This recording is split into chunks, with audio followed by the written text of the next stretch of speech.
हिंद दोस्तों, आज हम टीडीएस कोर्स में आगे बढ़ते हैं अपने लेक्चर 6 में और उसके अंदर हम कवर करते हैं सेक्शन 194A, 194 एंड 193। सो तीन सेक्शन इकट्ठे लोगे आज। छोटे छोटे सेक्शन है लेकिन तीनों इंटरलिंक्ड है। एक डील करता है इंटरेस्ट। आप अपनी किताबों के अंदर कोई भी खर्चा डालते हो इंटरेस्ट का तो वो यहाँ कवर्ड है। आप अपनी किताबों के अंदर डिविडेंड का कोई खर्चा बुक करते हो, यहाँ है। आप कोई डिबेंचर्स के ऊपर इंटरेस्ट पे करते हो, उसका खर्चा यहाँ है। तो कुछ हद तक इंटरेस्ट और डिविडेंड को ये लेके चल रहे हैं। चलिए जी, 194A, TDS on interest but other than interest on securities. क्यों? क्योंकि इंटरेस्ट ऑन सिक्योरिटीज, डिबेंचर्स या और कोई सिक्योरिटीज, बॉन्ड्स, वो सब सेक्शन 193 में जाएंगे। Basic for interest on securities we have section 193। ठीक है जी। Interest on securities include interest on bonds या debentures. 194A covers interest from FD, RD and interest on unsecured loans. Sir, हमने किताबों के अंदर राम से लोन ले लिया 1,00,000 रुपए का। राम बोला भैया साल का 10,000 रुपए ब्याज लूंगा। मैंने कहा भाई देख 10,000 रुपए ब्याज दे दूंगा, 9,000 रुपए तो तेरे खाते में दे दूंगा, 1,000 रुपए तेरे को टीडीएस काट दूंगा तेरा, और वो टीडीएस अगले महीने की 7 तारीख को जमा करा दूंगा। ठीक है जी। चलिए जी, section 193, TDS on interest on securities. अभी मैं तीनों ले रहा हूं थोड़े थोड़े, फिर इसकी एग्जेम्पशंस या कुछ एडहॉक लिमिट है जहां तक अपने को टीडीएस नहीं काटना हो वो भी कवर करेंगे। इंटरेस्ट ऑन सिक्योरिटीज दोस्तों, डिवेंचर्स हमने 11th क्लास में पढ़े थे कि डिवेंचर्स के ऊपर एक फिक्स रेट ऑफ इंटरेस्ट है। अब डिवेंचर्स की खर्चे की एंट्री क्या होगी ये सोचो, और उसके ऊपर टीडीएस की एंट्री क्या होगी वो सोचो। ठीक है। अब गवर्नमेंट को ये सेक्शन क्यों लाना पड़ा? गवर्नमेंट चाहती थी दोनों की कंप्लायंस पूरी हो और गवर्नमेंट को पता चल जाए कौन कितना इंटरेस्ट का खर्चा बुक कर रहा है और कितना इंटरेस्ट की कौन इनकम शो कर रहा है। Interest on securities means interest on any security of the central government और स्टेट गवर्नमेंट, उस पे भी टीडीएस एप्लीकेबल है। इंटरेस्ट ऑन डिवेंचर्स और other securities, interest on debentures और other securities for money issued by और in behalf of a local authority और एक कंपनी, प्राइवेट लिमिटेड हो चाहे पब्लिक हो, और एक corporation established by the central, state और प्रोविजनल एक्ट। कंपनी अलग है दोस्तों, इसको कंफ्यूज मत होना कि कंपनी वो हो जो गवर्नमेंट ने होल्ड की हुई हो, ऐसा नहीं है। कंपनी सारी कवर्ड है। जो भी सिक्योरिटीज के ल्यू में इंटरेस्ट का खर्चा बुक करती है उसको टीडीएस काटना है। किसका? जिसको वो इंटरेस्ट की पेमेंट कर रहा है। आगे, who is liable? Person is responsible for paying to a resident. भाई वो इंडिया का रेजिडेंट होना चाहिए। सर इंडिया का रेजिडेंट कौन होता है? भाई देखो, और बहुत ज्यादा डिटेल में नहीं जाऊंगा इस टॉपिक पे मैं। रेजिडेंट वो जो इंडिया में रहता है, आप ऐसे समझ लो। एक बंदा है जो आउट ऑफ इंडिया रहता है, उसका टीडीएस इस सेक्शन में नहीं काटना, उसके लिए सेक्शन 195 है। ठीक है जी। Person responsible for paying to a resident any income by way of interest on securities shall deduct TDS on the amount of interest paid। Perfect है, इजी।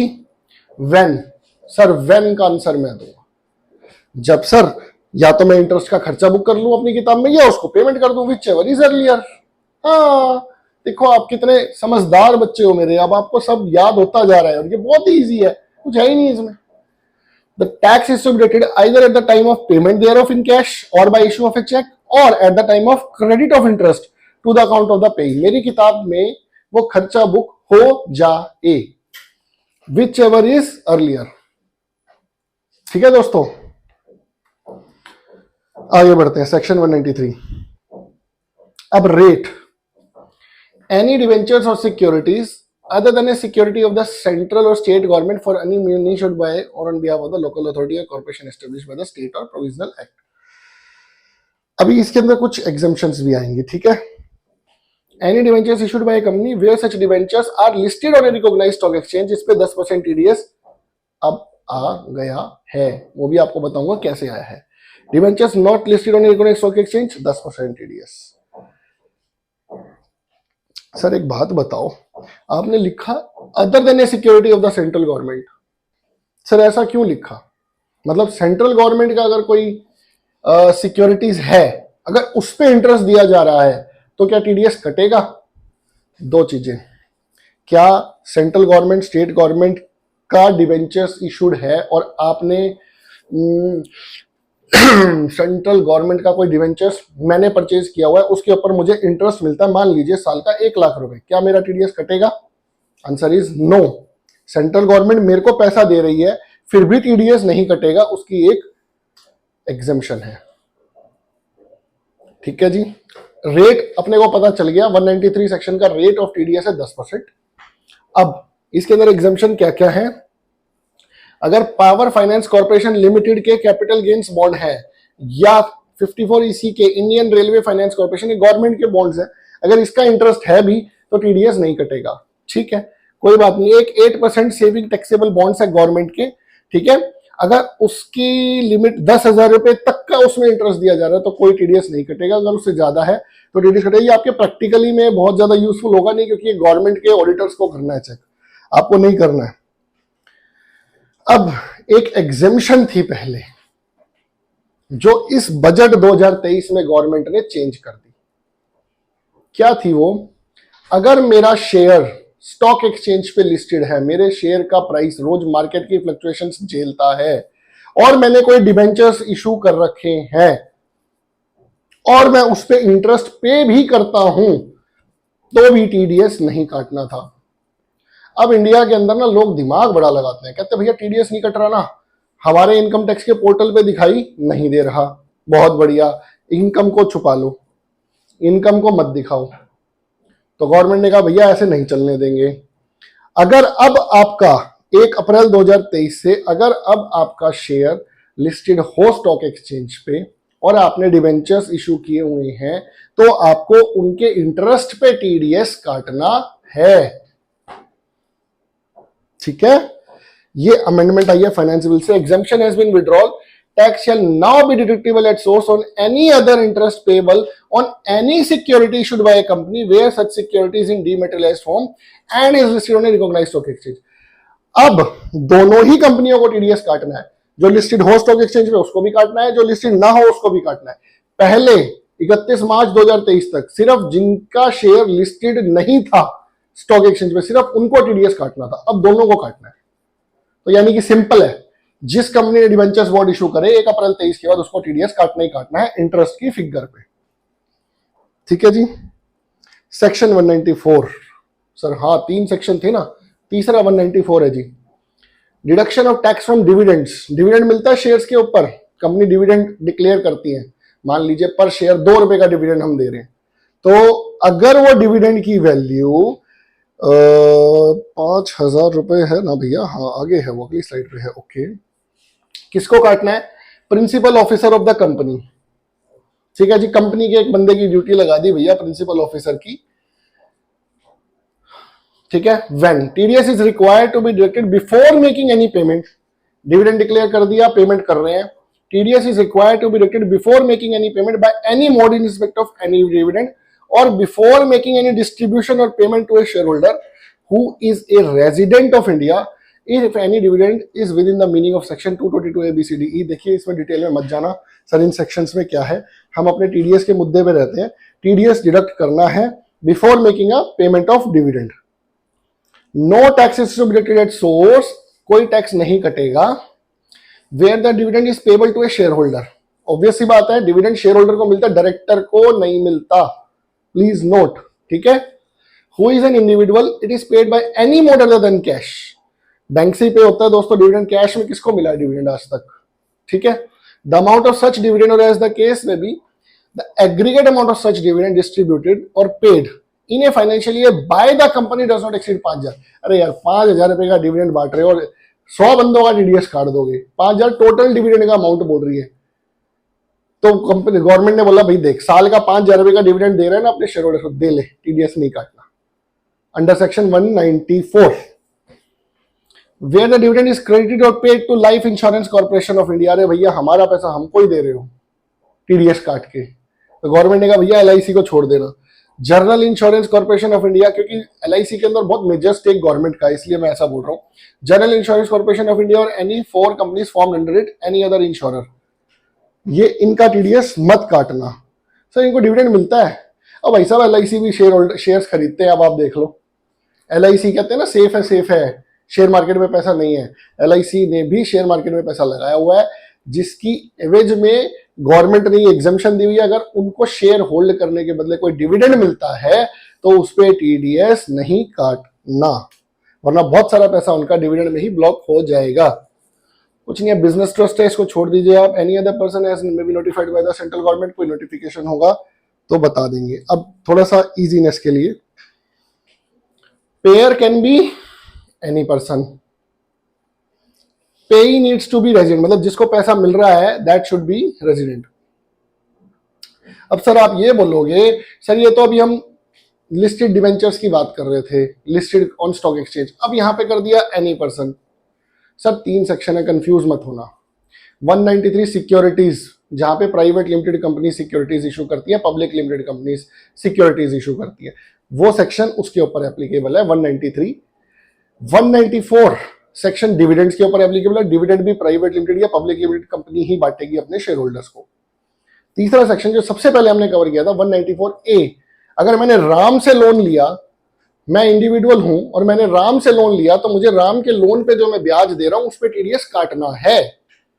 तो इसीलिए pair can be any person, section 194A। For individual NHUF having a business with turnover, sir same condition जो आपने पहली class में बताई थी। अगर बिजनेस है 1 करोड़ से ऊपर, पिछले साल का टर्नओवर है, प्रोफेशनल है 50 लाख का टर्नओवर पिछले साल में है, तो अगले साल फर्स्ट डे से TDS काटना है, और बाकी सबको फ्लैट फर्स्ट डे से TDS काटना है। इंडिविजुअल और HUF के लिए ही ये कंडीशन है। अच्छा जी, payee needs to be resident person, non resident के लिए ये सेक्शन एप्लीकेबल नहीं है, 195 सेक्शन एप्लीकेबल है। अच्छा जी, 194A के अंदर कुछ एग्जेम्पशंस हैं। सीनियर सिटीजन खड़े हो गए, भाई साहब हमको बैंक वाले इंटरेस्ट देते हैं, आपने बवाल कर दिया है, अब वो हमारे को छोटे छोटे अमाउंट के ऊपर भी TDS काट रहे हैं, 10,000 रुपए का इंटरेस्ट बना TDS काट दो।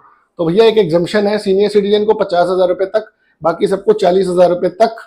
ऑन डिपॉजिट फ्रेम में नोटिफाइड बाय सेंट्रल गवर्नमेंट की अगर स्कीम्स हैं तो 40,000 रुपए तक कोई TDS नहीं है, सीनियर सिटीजन का 50,000 रुपए तक कोई TDS नहीं है, अदर केसेस 5,000 रुपए। ठीक है दोस्तों, I hope so this is clear.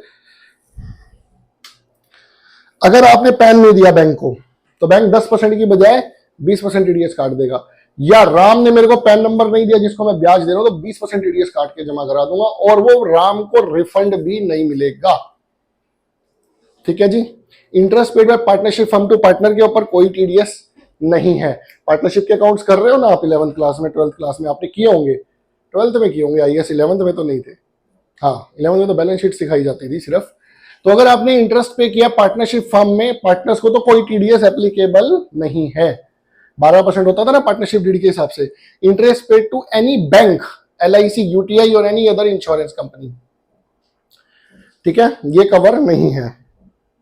आपने किसी बैंक को इंटरेस्ट दिया, मैं तो TDS काटूंगा, बैंक के आगे अब ऐसे मत बोलना कि भाई साहब तेरे को इंटरेस्ट दे रहा हूँ TDS काटूंगा, तेरा पैन नंबर दे अपना, नहीं तो 20% काट दूंगा, ऐसे नहीं करना। Interest paid to any bank, NBFC नहीं है, प्लीज नोट। सर NBFC बोले तो, NBFC बोले तो सर HDB लिमिटेड, HDB था ना वो नाम, हाँ HDB। और सर कोटक की भी है एक NBFC, DHFL थी NBFC, और आपका इंडिया बुल्स NBFC थी, और बहुत सारी NBFCs हैं, बजाज फाइनेंस NBFC है, this is not a bank. तो उन सबका आपको TDS काटना है जी, 10% अंडर सेक्शन 194A। सर अगर मैं TDS ना काटूं तो, आपने ये नहीं बताया सर, देखो मैंने एक ऐसा क्वेश्चन लाया हूं जो आपने नहीं बताया। देखिए दोस्तों, अगर आप TDS नहीं काटते हो तो आपका अगर टैक्स ऑडिट हो रहा है तो CA डिसअलाउ कर देगा उस खर्चे को, वो खर्चा आपकी किताबों का माना ही नहीं जाएगा 30%। अभी आप ऐसे मत समझो 30-40%, आप सीधा ये मानो कि भैया वो खर्चा नहीं माना जाएगा, उसको CA खर्चे में से हटा देगा। और अगर इनकम टैक्स में आपका केस लग गया तो असेसिंग ऑफिसर आपका वो खर्चा हटा देगा। तो ऐसा क्यों करना है, हमारी तरफ से कुछ जा नहीं रहा, कंप्लायंस अपनी पूरी करो, हमें क्यों बेफालतू में लिटिगेशन में जाना है। कंप्लायंस गवर्नमेंट ने बनाई है, वी शुड फॉलो दैट। ठीक है ना दोस्तों। अब टैली में एंट्री सर एक बात और बताइए, आप एंट्री हर बार खर्चे की बताते हो, इनकम की नहीं बताते ना। खर्चों की तो इस बार भी सेम कर लोगे बच्चों। आई होप सो, अगर नहीं कर पा रहे हो तो कमेंट बॉक्स में बताओ, मैं एक और वीडियो बना दूंगा इंटरेस्ट के ऊपर। मैं इस बार इनकम की बनाना चाहता हूं। एबीसी प्राइवेट लिमिटेड की इंटरेस्ट की इनकम है इस बार, तो क्या एंट्री होगी? देखो दोस्तों, इंटरेस्ट की इनकम के ऊपर जीएसटी नॉर्मली एप्लीकेबल नहीं है, तो मैं नॉर्मल एंट्री बता रहा हूं। हाँ, अगर आप चाहते हैं तो मैं वो भी बता दूं, चलिए मैं दो भी बता दूंगा कि इंटरेस्ट की इनकम पे जीएसटी, क्योंकि इनकम पे जीएसटी में मैंने एक भी वीडियो अभी तक नहीं बनाई। हम जर्नल में ही करते हैं अभी इजीनेस के लिए, ठीक है। मुझे अपनी इनकम बुक करनी है जी। राम से मैंने इंटरेस्ट की इनकम कमाई, मैंने राम को लोन लिया हुआ था 1 लाख रुपए, 10,000 रुपए मेरी इंटरेस्ट की इनकम आई इस महीने, 1 अगस्त को आई सर। चलिए 1 जुलाई को कर देते हैं। इंटरेस्ट की इनकम, ऑल्ट सी, इंटरेस्ट इनकम किसके अंडर बनाऊं दोस्तों? देखो वैसे इनडायरेक्ट इनकम्स में जाता है, अगर आप डायरेक्ट इनकम्स में भी रखना चाहते हो तो रख सकते हो, या सेल्स अकाउंट ही रख लो भैया, इसका इंटरेस्ट का ही धंधा दिखा देते हैं हम इजीनेस के लिए, आपके लिए। सेल्स अकाउंट में इंटरेस्ट की इनकम मैंने दिखा दी, ठीक है जी।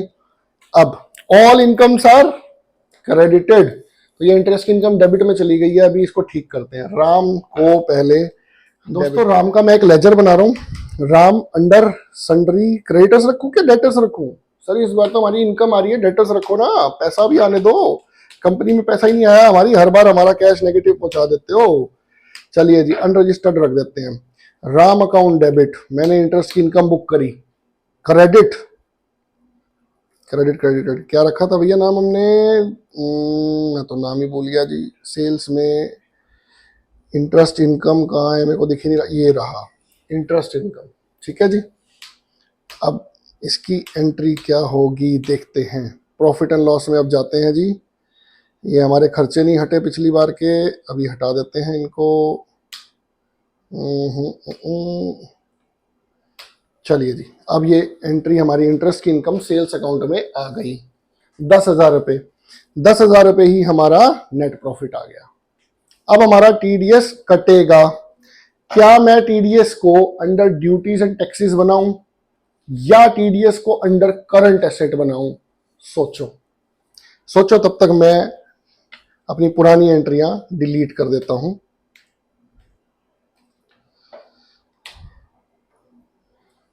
सोचो सोचो,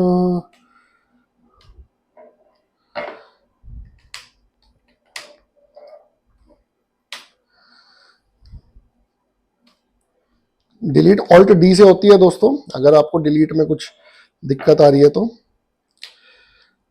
डिलीट ऑल्ट डी कर सकते हो आप, एक एक एंट्री खोल के भी कर सकते हो, ठीक है। अरे बाप रे, मैंने तो लग रहा है अपनी सेल की एंट्री भी हटा दी। ओहो, दोबारा कर देते हैं। राम से 10,000 रुपये का ब्याज मुझे मिला इंटरेस्ट इनकम पे, मेरे प्रॉफिट एंड लॉस में 10,000 रुपये का इंटरेस्ट की इनकम आ गई, ठीक है दोस्तों। बैलेंस शीट में जाके देखता हूँ मैं, ये मेरा प्रॉफिट एंड लॉस इस बार प्रॉफिट में आया जी, और सन्डी डेटर से मुझे 10,000 रुपये लेने हैं राम से, ठीक है जी। अब राम से पैसे लेने हैं, राम ने कहा भैया टीडीएस काटूंगा, तो टीडीएस जो आएगा दैट इज टीडीएस एसेट, इसको आप टीडीएस एसेट रख सकते हो नाम, या टीडीएस रिसीवेबल रख सकते हो अंडर करंट एसेट्स। ये करंट एसेट्स में जाएगा दोस्तों, अनरजिस्टर्ड। ये मेरी इनकम है इस बार, टीडीएस एसेट है मेरा 1,000 रुपये, 10,000 का 10%, 1,000 रुपये।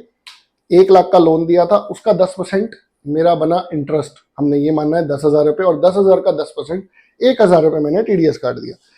क्रेडिट, राम मुझे 1,000 रुपये कम देगा, मुझे राम से 10,000 रुपये लेने थे इस एंट्री के बाद, राम से सिर्फ 9,000 रुपये लेने होंगे, और 1,000 रुपये मैं गवर्नमेंट से लेने जाऊंगा, ठीक है जी। अब राम ने मुझे पेमेंट करी, तो कैश अकाउंट डेबिट, इस एंट्री का इंपैक्ट देख लेते हैं पहले हम बैलेंस शीट में। राम का बैलेंस 9,000 रह गया, टीडीएस एसेट मेरा 1,000 रुपये बन गया, 10,000 रुपये का मेरा प्रॉफिट एज इट इज रहा जो मेरी सेल्स थी। अब 9,000 रुपये राम से ले लो, सॉरी कैश अकाउंट डेबिट 9,000 रुपये टू राम, 9,000 रुपये राम से आ गए।